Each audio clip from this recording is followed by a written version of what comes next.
कि पूंजीपतियों ने कब्जा कर लिया जनता के द्वारा चुनी हुई सरकार को, और जनता जो चुनी हुई जनता की सरकार है वो बजाय जनता के हकों की रक्षा करने के वो पूंजीपतियों के जो हकों की रक्षा कर रही है, उनके लिए काम कर रही है। तो ये देश का दुर्भाग्य है। मैं समझता हूँ कि देश का नागरिक इतना जानकार, इतना सजग, इतना समझदार है कि वो इस चुनाव में जो चल रहा है, जो 25 तारीख को दिल्ली में कल होने जा रहा है, उसमें अपने विवेक को काम में लेते हुए जो पूंजीपति सरकार पिछले 10 साल से बीजेपी की काबिज है उसको निकाल के उखाड़ के फेंकेगा, ताकि आने वाला कोई भी राजनेता ऐसा छल कपट और कपट ना करे देश के मजदूर से, देश के नागरिक से, कि जो उनके वोट से चुना जाए परंतु उनके हकों की रक्षा ना करे, उनको गिरवी रख दे पूंजीपतियों के आगे। ऐसी सरकार दोबारा ना बन पाए हमारे देश में।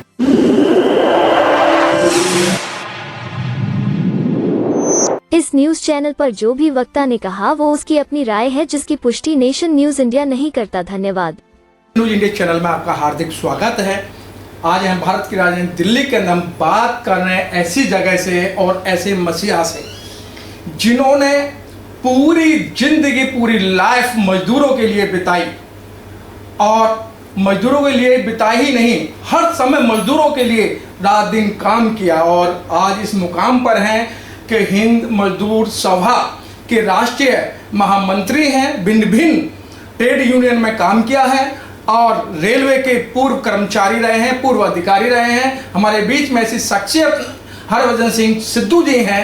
सर, आपका आज जन्मदिन है, बड़े खुशी की बात है, और आज आपके लिए happy birthday to you. Sir, आपकी पूरे जिंदगी के अंदर, अब तक की लाइफ के अंदर जो खट्टे मीठे जो अनुभव रहे हैं और आप आए दिन रोड पर दिखाई देते हैं मजदूरों के लिए, उनको आम जनता के बीच साझा करें। सबसे पहले तो आपका और आपके न्यूज़ चैनल का बहुत बहुत मैं तहे दिल से शुक्रिया अदा करता हूं कि आपने मेरे को जन्मदिन की मुबारकबाद दी। मैं जन्मदिन पब्लिकली कभी सेलिब्रेट नहीं करता हूं, परंतु आपका शुक्रिया अदा कि आप इस मौके पर इलेक्शन के मौके पर पूरे देश में अपनी ड्यूटी को निभा रहे हैं, लोगों की आवाज़ को आम नागरिक तक पहुंचाने का काम कर रहे हैं। तो इसी सिलसिले में आप मेरे पास भी आए हैं। आज मैटर ऑफ चांस मेरा बर्थडे भी है, तो उसके लिए आपका बहुत बहुत धन्यवाद। मैं एक फ्रीडम फाइटर का लड़का हूँ। मेरे पिताजी जो हैं वो देश की आज़ादी में जब सुभाष चंद्र बोस सिंगापुर गए थे, मेरे पिताजी पहले सिंगापुर पुलिस में थे और पूरे एशिया के बहुत बड़े रेसलर भी थे। उन्होंने और उनके तमाम सैकड़ों जो हमारे हिंदुस्तानी नौजवान थे, उन्होंने अपनी अपनी नौकरी छोड़कर सुभाष चंद्र बोस की काल के ऊपर INA ज्वाइन किया। उन्होंने INA ज्वाइन कर वो देश की आज़ादी की लड़ाई में रहे और उस लड़ाई के अंदर संघर्ष में रहे, और अंत में ब्रिटिश गवर्नमेंट ने उनको अरेस्ट किया और अरेस्ट करके उनको काला पानी जेल रंगून में भेजा, और रंगून में वो 12 महीने रंगून जेल में रहे। और जब देश आज़ाद हुआ है 47 में, तब उनको अंग्रेज़ों के हैंडकफ नहीं आए थे और इसलिए उनको रस्सों से बांध के लाए थे। उनका जो उस्ताद था उनको और उन दोनों को रस्सों से बांध के लाए थे। उनकी बाद में हम जब हमारे से बात करते थे तो उनकी शादी तो बाद में हुई देश के आज़ाद होने के बाद, तो उन्होंने हमारे को बचपन में बताते थे कि हम ये सोचते थे कि हम एक देश की आज़ादी का जंग जीत के आए हैं, तो अपने देश में वतन में वापस आ रहे हैं, तो वहाँ के लोग बाग हमारा स्वागत करेंगे। परंतु उन्होंने कहा कि ये हमारा इतना बुरा अनुभव रहा कि जैसे ही हमारे को बाई शिप जो है वो कलकत्ता में समुद्री जहाज से छोड़ा, तो वहाँ पर देखा कि बहुत मारकाट मची हुई थी और आपस में जो जितने नागरिक थे वो एक दूसरे को मार रहे थे और पूरे सड़कों के ऊपर खून से लाशें लथपथ पड़ी थी। तो वहाँ से किसी तरीके से उन्होंने कहा कि हमारा वो तो एकदम जो हम सोच रहे थे वो तो ख्वाब बन गया, और वहाँ से अपनी जान किसी तरीके से बचाकर वो अपने गांव में पहुँचे। तो उन्होंने अपने देश की जवानी का 12 महीने तो जेल में काटे हैं ब्रिटिश गवर्नमेंट के, और उससे पहले वो अपना 4 साल जो है अपनी जवानी के देश को आज़ाद कराने में उन्होंने अपने लगाए हैं। तो हमारे को घर से पैदा से ही हमारे को ये शिक्षा मिली थी कि जो ईमानदारी है उसके साथ काम करिए, जो अन्याय है उसको कभी बर्दाश्त ना करिए, और किसी के ऊपर जाति हो रही है, मासूम के ऊपर, कमज़ोर के ऊपर अगर ताकतवर जुल्म कर रहा है तो उसका कमज़ोर आदमी का मदद करो, उसके साथ में खड़े हो और ताकतवर के को ललकारने का काम करो। तो वो हमने बचपन से सीखा था। मैं दिल्ली का ही पढ़ा लिखा हूँ। मैंने दिल्ली से ही DAV स्कूल से बेर रोड से हायर सेकेंडरी पास की है। उसके बाद खालसा स्कूल में एडमिशन लिया, मैं ग्रेजुएशन में गया, और उसी दौरान में मेरी रेलवे में नौकरी लग गई।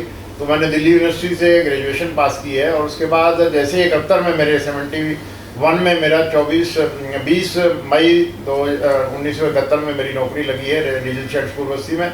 और हमारा बोनस के ऊपर मांग चल रही थी, ऑल इंडिया रेलवेमैन फेडरेशन की मांग थी, जो देश का सबसे बड़ा फेडरेशन है जिसकी 10 लाख के करीब मेंबरशिप है। उन्होंने मांग की हुई थी कि हमारे को बोनस मिलना चाहिए, जो रेलवे का प्रॉफिट है उसके अंदर कानूनी तौर पर जो हमारा बोनस एक्ट है, बोनस एक्ट के मुताबिक 12 महीना काम करेंगे, 8.33 13वें महीने की तनख्वाह हमारे को डेफर्ड वेज मिलनी चाहिए। परंतु उस वक्त की जो तानाशाह सरकार थी, उसकी जो मुखिया थी श्रीमती इंदिरा गांधी, उन्होंने कहा कि आपकी मांग जायज़ है, परंतु आपकी जायज़ मांग को मैं इसलिए नहीं मानती हूँ कि अगर आपको बोनस रेलवे को मिला तो फौज को भी बोनस देना पड़ेगा, तो लिहाजा आपको बोनस नहीं दिया जा सकता है। तो उसके ऊपर हड़ताल हो गई और हड़ताल 8 मई 1974 से होनी थी। और उस 8 मई 1974 पर जॉर्ज फर्नांडिस हमारे ऑल इंडिया रेलवेमैन फेडरेशन के अध्यक्ष थे और उनके साथ में बहुत बड़े बड़े ईमानदार पूरी जोनल रेलवे के नेता उसमें जुटे हुए थे। और 54 कैटेगरी रेलवे की जो थी उसका एक नेशनल जॉइंट एक्शन कमेटी बनी थी। उसको एक्शन कमेटी को बाकायदा मुलाकात हो रही थी और इंदिरा गांधी के साथ भी वार्ता हो रही थी कि वार्ता के जरिए सुलझ जाए, बोनस मिले और समान काम समान वेतन। सरकारी कर्मचारी जो है वो किसी भी एयर कंडीशन में काम करने वाले से समान काम कर रहा है तो उसको समान वेतन मिलना चाहिए, उसके पीछे नहीं रहना चाहिए। तो लिहाजा इस मांग को लेकर उस वक्त की सरकार ने जिद पकड़ ली और हमारे जो लीडर उस वक्त के जॉर्ज फर्नांडिस लखनऊ में 1 मई को लेबर डे पर झंडा चढ़ाने के लिए गए। उनको वहाँ पर रात को रिटायरिंग रूम में सोए हुए थे और उनको वहीं पर ही उनको अरेस्ट कर लिया गया और 1 मई से ही देश में हड़ताल हो गई। तो लिहाजा क्योंकि मैं डीजल शेड में था, यंग था, नौजवान था, मेरे साथ नौजवानों की टीम थी और जितने पुराने लीडर थे वो कोई अरेस्ट हो गए थे, जेल चले गए थे या लापता हो गए थे। तो लिहाजा हमारे जो फेडरेशन का काल था, मैं नॉर्थन रेलवे मेंस यूनियन का मेंबर था, तो लिहाजा हमारे सारे सीनियर लीडर जो हैं जेल में या अंडरग्राउंड थे। तो हमने वो जुम्मा को संभाला और नौजवानों ने पूरी रेलवे को दिल्ली को बंद कराने का काम किया। और उसके बाद वो 28 तारीख तक हड़ताल चली। 28 दिन, इतनी बड़ी लंबी हड़ताल दुनिया में बहुत कम आपको देखने को मिलेगी, क्योंकि सारे नेता जेल में थे, बड़े नेता सब पकड़ के इन्होंने जेल में डाले हुए थे, जेल भर गए थे। और 40,000 कर्मचारी उस वक्त हमारा भारतीय रेलवे का जेल में था और जेल के अंदर ना आने की वजह से इन्होंने स्कूलों की छुट्टी करा के स्कूलों को जेल में कन्वर्ट कर दिया था।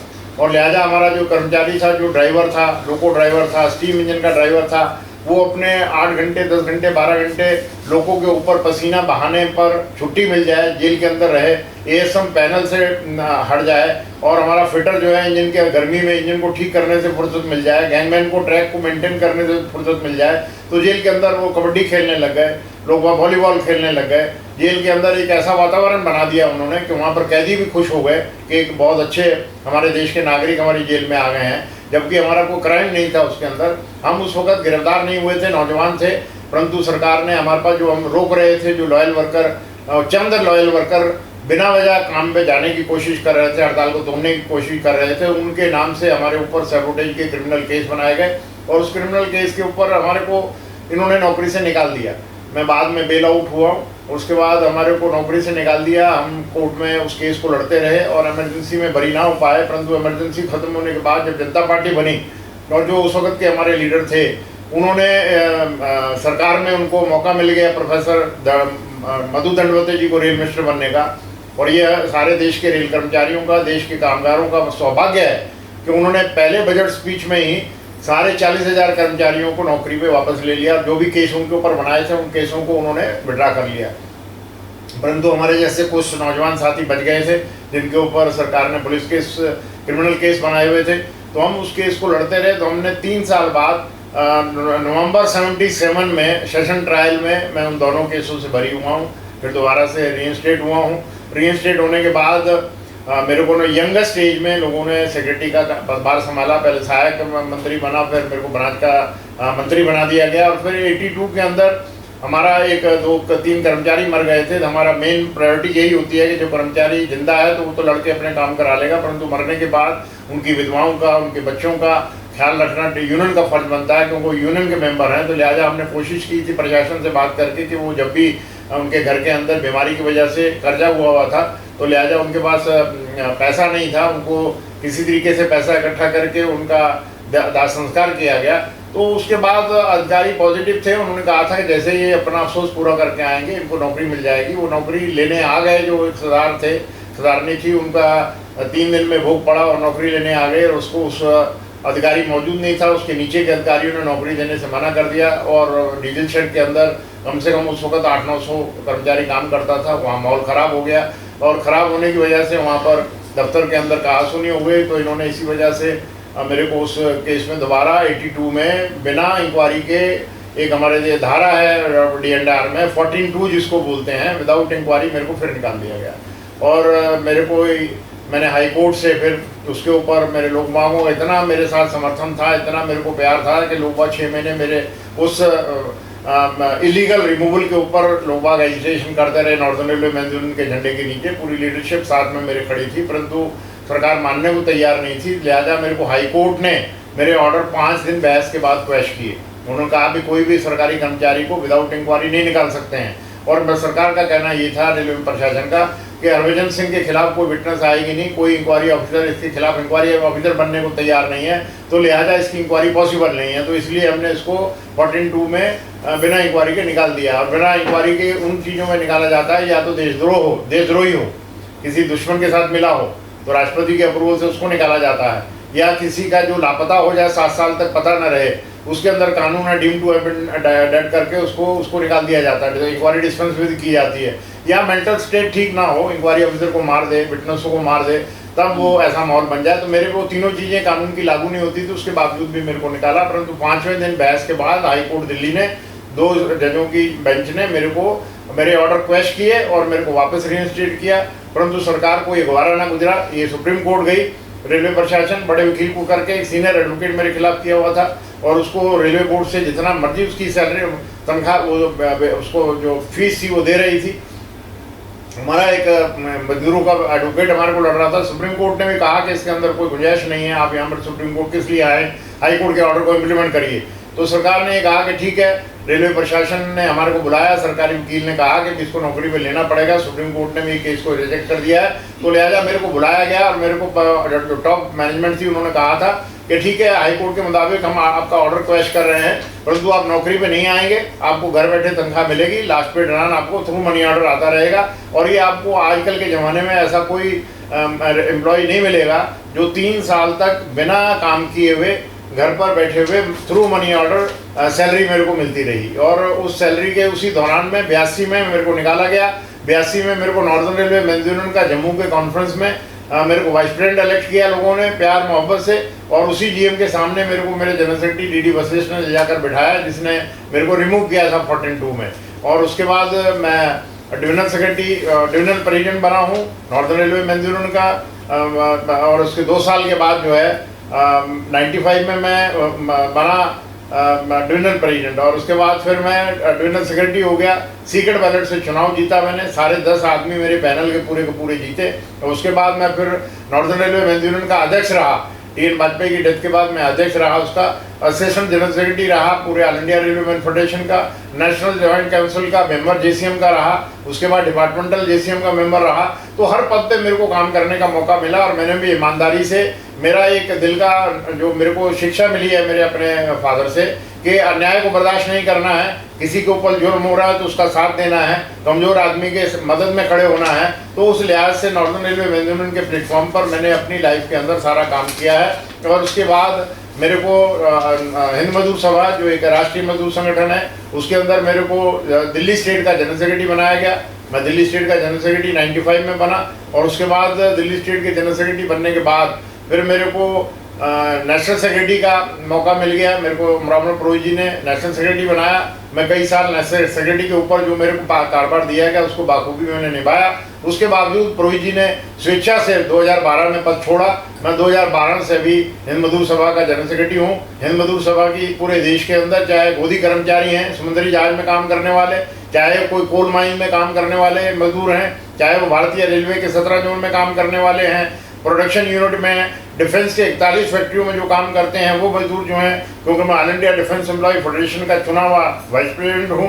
और मैं जितना कोल का हिंद खदान मजदूर जो हमारा एक फेडरेशन है हिंद मजदूर सभा का, जिसकी तकरीबन 2 लाख के करीब मेंबरशिप है, नंबर 1 पर है हम कोल के अंदर। मैं उसका राष्ट्रीय जनरल सेक्रेटरी हूँ, महामंत्री हूँ उसका भी, कोल खदान का भी। तो लिहाजा मेरे को जहाँ जहाँ पर जो जिम्मेवारी मिली है वो मैंने साथियों को सहयोग से एज ए टीम वर्क मैंने काम किया है ईमानदारी से, और प्रशासन को ये हमेशा हमने आगाह करने का काम किया कि जो वर्कर का हक है वो उसको इंसाफ मिले और उसको टाइमली प्रमोशन मिले, टाइमली उसके जो जितने भी अधिकार हैं वो पूरे हों, काम के जगह को ऐसा बनाया जाए कि वो बिल्कुल स्वच्छ रहे, उसको चोट ना लगे, ऑक्यूपेशनल हेल्थ एंड सेफ्टी का ध्यान रखा जाए, उनके रहने की व्यवस्था की जाए, उनको जितना महंगाई बढ़ रही है महंगाई भत्ता उनको मिले, उनके वेतन रिवीजन हो, और वेतन रिवीजन ना हो तो उनके ऊपर हमारे को संघर्ष करने का, दबाव बनाने का मौका भी मिला है। जितने पे कमीशन है जो all India railway man federation की अध्यक्षता में लड़े गए हैं, और जो आज़ादी से पहले कभी कोई हमारे देश में पक्का रेलवे कर्मचारी और सरकारी कर्मचारी नहीं होता था, वो all India railway man federation ने ही संघर्ष के जरिए हमारे उस वक्त के जयप्रकाश नारायण जो हमारे अध्यक्ष थे all India railway man federation के, ब्रिटिश गवर्नमेंट के टाइम पर भी उन्होंने पहला पे कमीशन उन्होंने मांग किया था, और उसमें उन्होंने मांग किया था कि देश के काम जो काम हाथ से करने वाला कारीगर है वो दफ्तर में बैठा हुआ बाबू जो कलम से लिखता है उसकी तनख्वाह से उसकी तनख्वाह कम नहीं होनी चाहिए, लिहाजा उसको बराबर किया जाए। तो आज पूरे देश के अंदर रिस्ट्रक्चरिंग से उनको मास्टर क्राफ्टमैन तक पहुंचाया है। मेरी सारी ज़िंदगी मैंने इसको एंजॉय किया है कि जो मेरे को मेरे फादर से विरासत में चीज़ें मिली थी उसको मैंने इस्तेमाल किया है, और मेरे को कुदरत ने बहुत मदद की है, साथियों के प्यार मेरे को मिला है, मैंने इन चीज़ों को एंजॉय किया है और मैंने कोई बोझ नहीं समझा इसको। मैं अपने आप को फ़ख्र समझता हूँ कि लोगों ने मेरे को अपना लीडर चुना है, लीडर माना है, तो मैंने भी उनको कभी कहीं पर नीचे नहीं, लेट डाउन नहीं होने दिया है, कभी किसी के साथ धोखा नहीं किया है, कभी किसी के साथ कोई एक पैसे के रवादार नहीं है।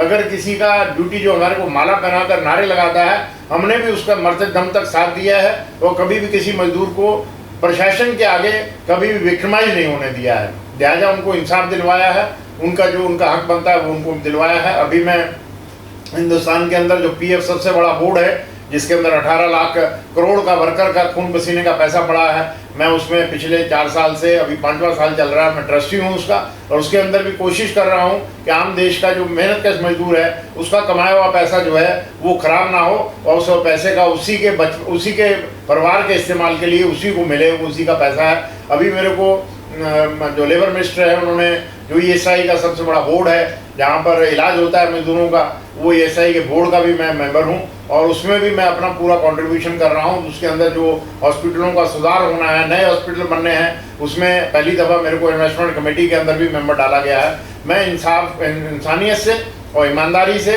जो मेरे को कारोबार मेरे साथियों ने सौंपा है, मैं उसको इज्जत से और बड़ी खुशी से अपने मन से अपने जिम्मेवारी को निभा रहा हूँ, और मुझे आज तक कभी भी कहीं पर भी किसी भी वर्कर की साइड से कोई धोखा नहीं मिला है। मेरे को जितना मेरे प्यार मिला है उससे ज़्यादा प्यार मेरी तरफ से भी उनको मिला है। तो लिहाजा देश के अंदर अभी ज़रूरत है कि ऐसी मूवमेंट बने कि जो देश का कामगार है 54 करोड़, उसका हक उसको मिले, और देश के उनके हक को दिलाने वाली सरकार काबिज हो, और जो पूंजीपतियों की दलालों के दम पर चलने वाली सरकार है उनको धक्का देना चाहिए। ये मैं अभी तक मेरा मानना है।